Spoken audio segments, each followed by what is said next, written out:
Satyabama Institute of Science and Technology, Chennai and Sri Perumbudur.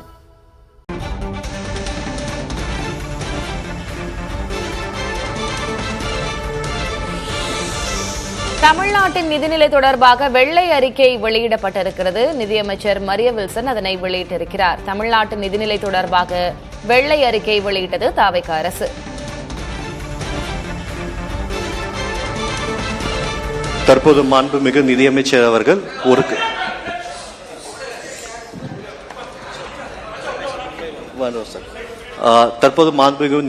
அவர்கள் விளக்க காட்சியை காண்பிக்க உள்ளார். Sir, over to you sir.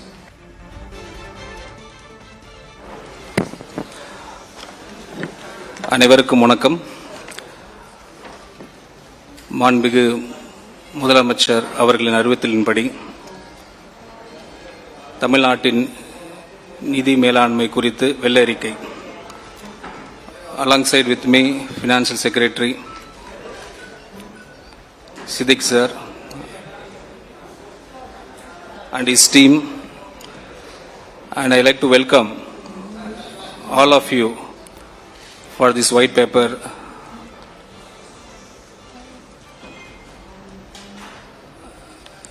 release date. So we will go with the presentation. நான் ஒரு presentation வாயிலாக உங்களுக்கு எல்லாரையும் எக்ஸ்பிளைன் பண்ண ஆசைப்படுறோம். ஸோ ஒரு ஸ்லைடும் இங்கே ப்ளே பண்ணுவாங்க. அதோட ஒரு ப்ரீஃப் நான் இங்கே ஒரு ஸ்லைடு பற்றி நான் கண்டினியூ பண்ணுவேன். ஒன்ஸ் அது ஒரு 20 to 21 ஸ்லைட்ஸ் இருக்குது. அந்த 21 ஸ்லைட்ஸ் முடிஞ்ச பிறகு we will continue with your questions. So till then, please cooperate with us. Thank you. You go to the first slide. First slide.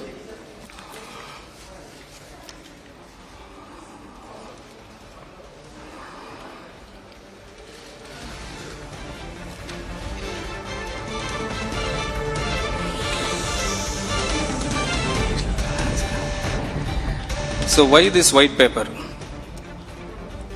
இன்று தமிழ்நாட்டின் மாநிலத்தின் கணக்கு புத்தகத்தை உங்கள் முன் திறந்து வைக்கிறேன்.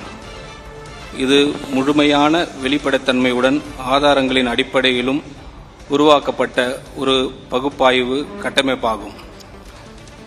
இங்கு இடம்பெறும் ஒவ்வொரு எண்ணிக்கையும் சரிபார்க்கப்பட்ட போது ஆவணங்களில் இருந்து எடுக்கப்பட்டுள்ளது. மாநில அரசின் பட்ஜெட் ஆவணங்கள், ரிசர்வ் பேங்க் ஆஃப் இந்தியா மற்றும் சிஏஜி சான்றெழுத்து தணிக்கை தரவுகள். இங்கு இடம்பெற்றுள்ள தகவலில் எந்த அரசியல் கட்சி வேறும் கருத்து என மறுக்க முடியாது. இவை அனைத்தும் மாநில அரசின் சொந்தமாக தணிக்கை செய்யப்பட்ட அதிகாரப்பூர்வ பதிவுகள். ஏன் இந்த 5 ஆண்டு காலப்பகுதி மட்டும்? அதைவிட நீண்ட காலத்தை அல்ல.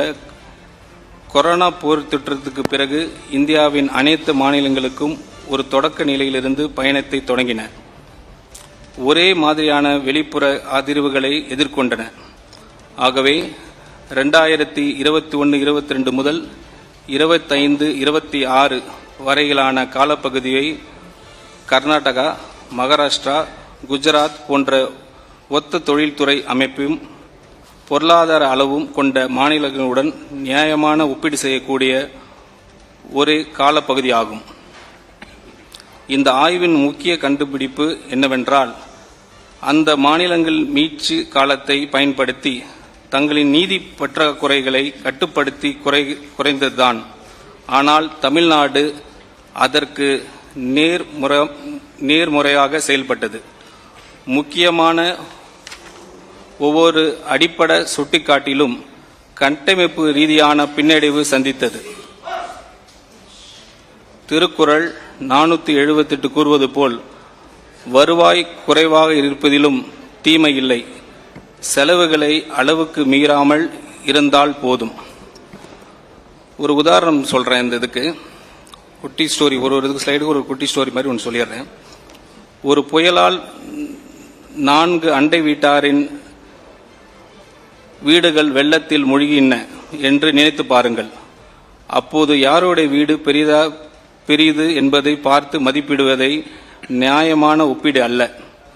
வெள்ளம் வடிந்த பிறகு யார் தங்கள் வீட்டை விரைவாக சீரமைத்து மீட்டு எடுத்தார்கள் என்பதை பார்க்க வேண்டும். 4 பேரில் 3 அதை செய்தார்கள், நாம் செய்யவில்லை. Satyabama Institute of Science and Technology. Chennai and Sri Perumbudur.